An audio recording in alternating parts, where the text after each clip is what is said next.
Ciao ragazzi, mi chiamo Josh. Siamo tornati per Italia e Spagna. We're back, guys, of course, with another Italian preview. This is it, man. This is a very, very tough game. Second game for the Azzurri against España in Euro 2024 Group B. A win or a draw will definitely see us qualify to the last 16. This is everything you need to know about España, about what the lineup for, of course, the Azzurri, and what to expect going into this game. Let's get in. So, of course, Italia, España. This game has a bit of a rivalry to it because we always seem to play Spain in all these major tournaments, and they always give us a good game. We always give them. It's always a great game when we play against Spain. It seems to be every single time, every single competition we seem to face against the Spanish, and we're back against them again for the second game. Let's just quickly recap of course, Azzurri's first game against Albania, the 2-1 win. We all know what happened. We didn't start off well. We conceded in the first minute a mistake from Di Marco, and Albania scored the fastest goal in Euro history. But then, we kept going. We didn't let it affect us. Bastoni got us the equalizer, and then Barella, what a goal that was. But overall, we won the game 2-1. Yes, we should have scored some more goals, but other than that, I think overall it's a very, very good professional. We got the job done performance in our first game against Albania. So yeah, there's so many good players who stood out to me who I think I'll show you my lineup I'm going to go with as well. But Chiesa on the right wing, fantastico. Grande to Calaflori as well. Ricardo Calaflori, wow. Molto bravo to him because he was fantastico as well. Um, Obviously, you had the likes of Pellegrini in the midfield as well. On the wing, who played very well. So I think overall, very, very good performance. As for Spain, as we know, they absolutely destroyed Croatia, 3-0. Completely battered them. You had the Yamal, 16 years of age, ripping Gavadio apart. So I think we should start with them first. I'm going to look at their squad quickly. Of course, as we know what happened with them in their first game, they absolutely destroyed Croatia 3-0.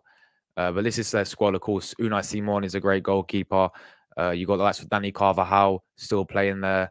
Lenormand, Nacho, Grimaldo, of course, Laporte, Cucurella, of course, Fabian Ruiz. You got Rodri in the midfield, Nico Williams, Pedri, Morata, as we know up front, Dani Olmo, Ferran Torres. This guy, as we know, we got to watch out for Lamine Yamal. And yeah, so this, as I said, this Spanish side, they've got some great players there. We know the way how they do play as well. It's going to be a very, very tough game. We have, as I said, we played them quite a bit. Even in the Nations League, they actually beat us 2-1. And they won the Nations League under Luis de la Fonte, who's a manager now. We know the way how they play. We know some of the players they do have.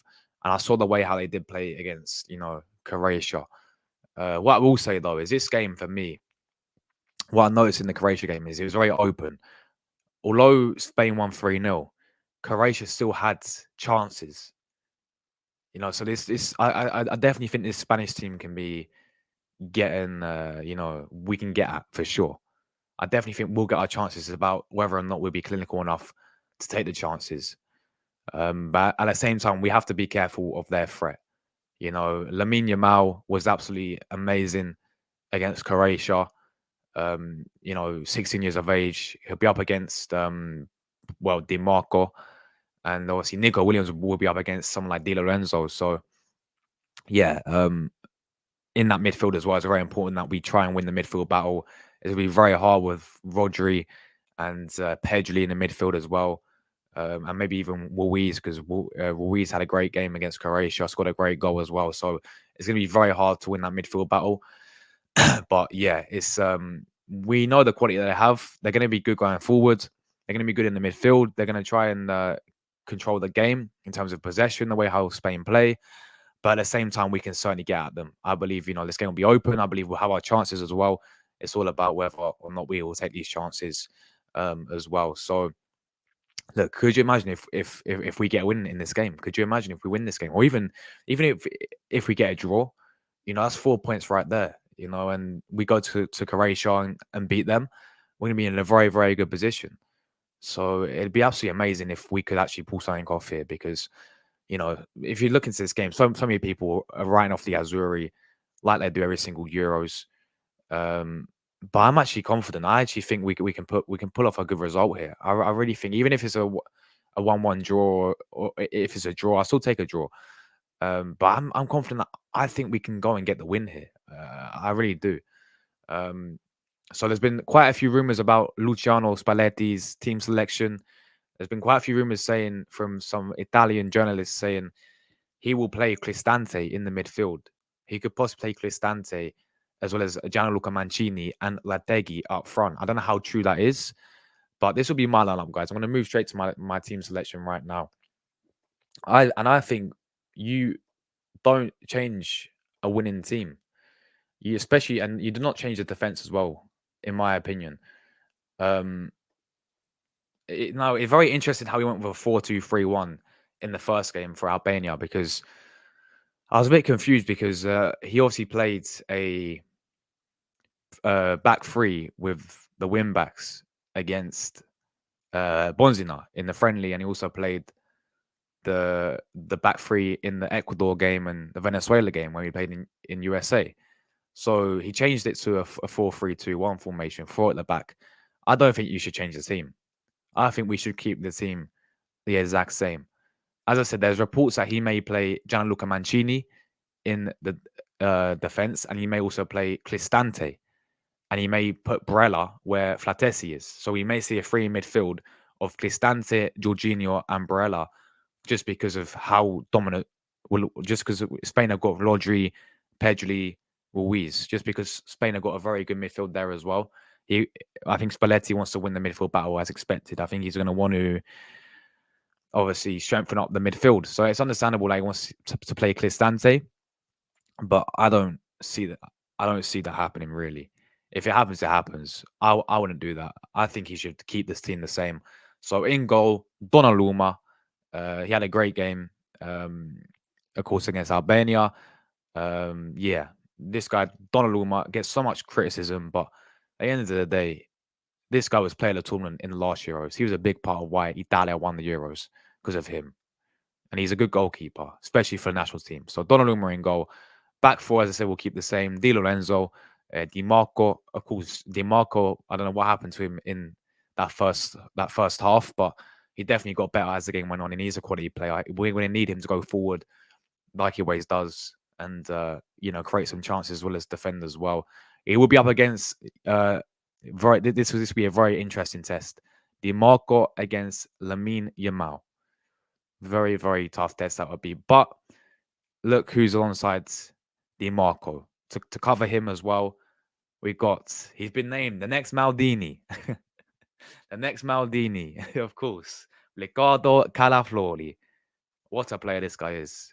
No, I'm sorry, what a player this guy is, yeah. And people knew this guy. I'm sure the Italians knew this guy before he even played in this Euros. If we go back to the friendlies when he was called up, we was all very happy because we knew how good the guy is at Bologna. When he played at Bologna, the season he had, yeah, I remember when he played against Napoli, and Victor Osimhen had no chance against Calaflori. Calaflori, the next Maldini, as people call him, but he was absolutely superb against Albania. He's got to go in there. And Bastoni, I don't think you should change the defense. We shouldn't be changing the defense. Why? Why? Okay, if he plays a back three, then he may go back three because of Spain's attack. But if you keep the same team, if it's not broken, there's no need to obviously change it. So Bastoni and Calaflori was unbelievable against Albania, and then obviously Di Lorenzo, as I said, right back. Midfield for me, you keep the same with Jorginho Brella. As I said, there may be an opportunity where he may play Cristante, Jorginho, and Brella in the midfield just to strengthen the midfield there. but I'll still keep it the same because I don't think we should change it. I thought they were both very, very good there as well. Now, I want to see this. Federico Chiesa on the right-hand side. And you know why he should be on the right-hand side? Because he was excellent i- in the first game against Albania. But they played Cucurella against Croatia. They actually played Cucurella. So if they play Cucurella again, Chiesa can really get at Cucurella. Chiesa can destroy Cucurella if they play him there. They may play Grimaldo for this game, but I still think Chiesa would, Grimaldo's a great player. He's a very good player, but I still think Chiesa, whoever plays on the for Spain left back, whether it be Cucurella or Grimaldo, Chiesa will get at and Chiesa will rip apart. He's fantastic. So he's in there. I've gone, of course, Pellegrini on the left hand side. Very versatile player. Obviously, Flatesi in the midfield. Flatesi always seems to turn up for the national team. Even against Albania, I thought he had a very good game. And then the striker for me, of course, we have three options here. I've gone with Gianluca Scamacca. I feel like we need someone to be physical.